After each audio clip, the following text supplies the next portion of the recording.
Hello guys, তোমরা সবাই কেমন আছো? আজকে আমি চলে আসলাম তোমাদের মন মজাতে। সুন্দর সুন্দর চারটি গল্প নিয়ে আমি বিচি।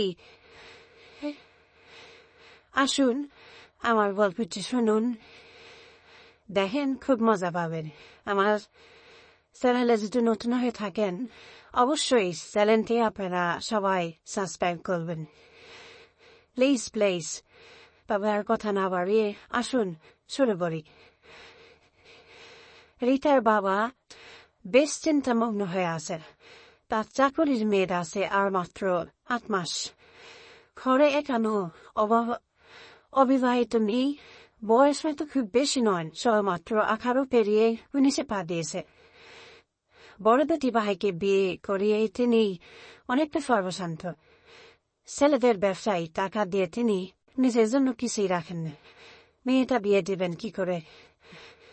ছেলেরা নিজেদের সংসার গোছাতে ব্যস্ত, ভাবছেন অবসর হাতা থেকে বেশ কিছু টাকা তুলবেন। তা দিয়ে জলদি রিতার বিয়ে দি।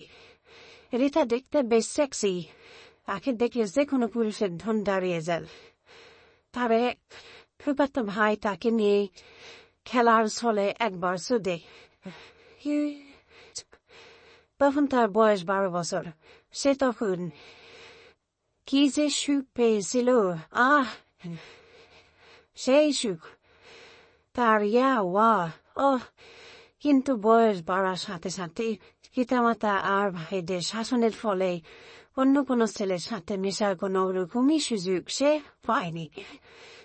অবশেষে রিতার বাবা রিতার জন্য বিয়ে ঠিক করে।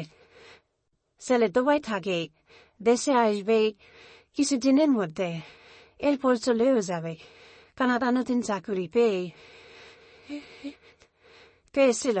রিতা কিছুই বলল না, কার কোনো মতামত নেই। সে নিজেও জৈবনের জ্বালায় পৌঁছে প্রতিনিয়ত স্বামীকে কল্পনা করে তার দিন কাটতেছে। কবে সেই স্বপ্নের রাত আইবে, কবে মেটাবে যৌবনের জ্বালা। ঢেলের দিকে তার আইট ভোদার গরম দৃশ্য। আগস্ট 8 তারিখে রিতার বিয়ে হয়ে গেল। তার স্বামীর নাম ইমন খন্দকার। ছেলে দেখতে শুনতে খুবই ভালো।